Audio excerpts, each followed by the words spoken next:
Samo neke kompanije u Srbiji već su spremile strategiju kako će se boriti protiv meksičkog gripa i kako će pokušati maksimalno da spreče njegovo širenje. Za sada u našoj zemlji nema veće potražnje za nanomaskama. Međutim, one nisu jedina prevencija. Ono što u ovom periodu morate da uradite jeste da ojačate imunitet. Preventivne maske u Srbiji proizvodi samo jedna fabrika, međutim, one neće biti deficitarne zbog toga što u apotekama možete kupiti i kineske maske koje takođe efikasno štite od virusnih infekcija.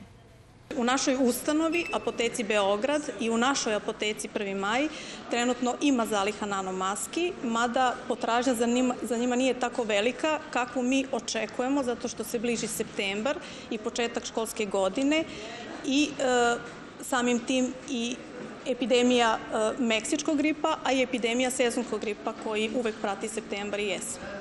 Veoma je važno da velike kompanije preduzmu sve mere kako bi zaštitile zaposlene koji su u stalnom kontaktu sa klijentima. Prvi koji su se potpuno pripremili za meksički grip jesu zaposleni u Telenoru.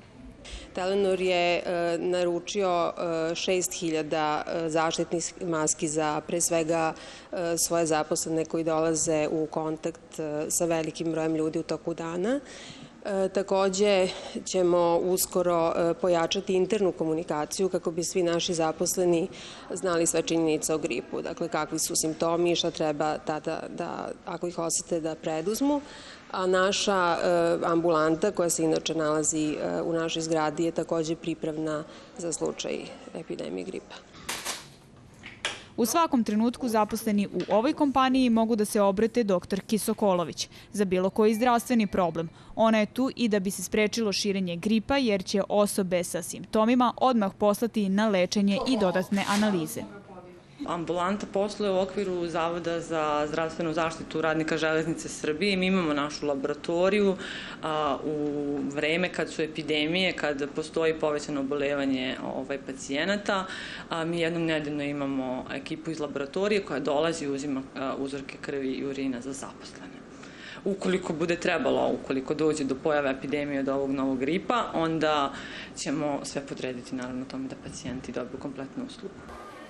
I u Maxi prodavnicama sledeće nedelje počinje edukacija i zaposlenih, ali i potrošača o značaju prevencije. Ta kompanija pripremila je i 400.000 multivitamin tableta i 10 tona besplatnog voća za zaposlene, ali i za domove za nezbrinutu decu i domove za stare. Već smo kao kompanija obezbedili 500.000 maski za sve naše zaposlene, tako da možemo da kažemo da spremno dočekujemo sve eventualne vanredne okolnosti ukoliko do njih dođe.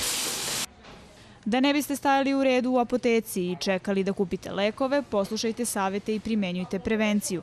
Upućeni tvrde da trenutno nema razloga za paniku. Žaklina Tatalović, Fox televizija.